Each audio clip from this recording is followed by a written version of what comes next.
di Bantimurung nggak guys, bersama ini Ditambah lagi. ada bakar, ada Sukun. ubi goreng, sukun,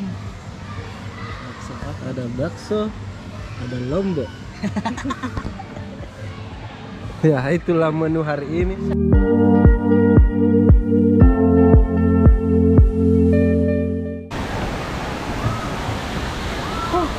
Oh so guys, capek.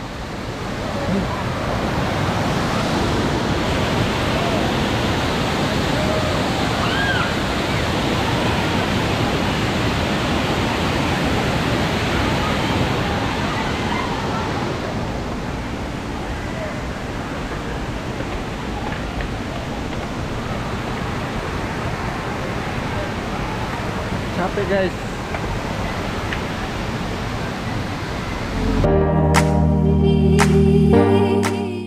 Baru sampai di atas air terjun, capek maka ada ramai pengunjung. Lanjut perjalanan dulu. Oke, see you.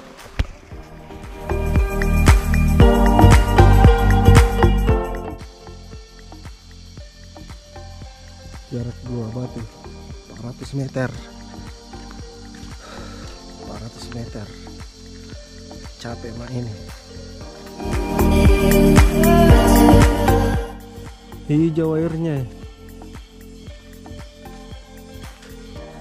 Pasti ada ikan besar di sini.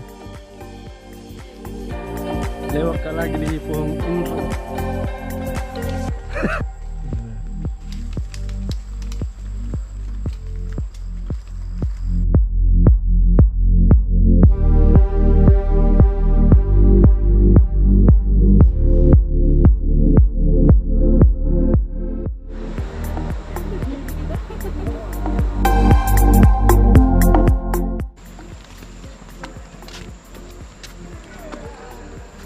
Halo guys, kita akan mengolah Hindro Menjadi minuman khas Sulawesi Selatan. Oke, ikuti channel saya. Jangan lupa subscribe, share, dan komen. Oke, see you, bye bye.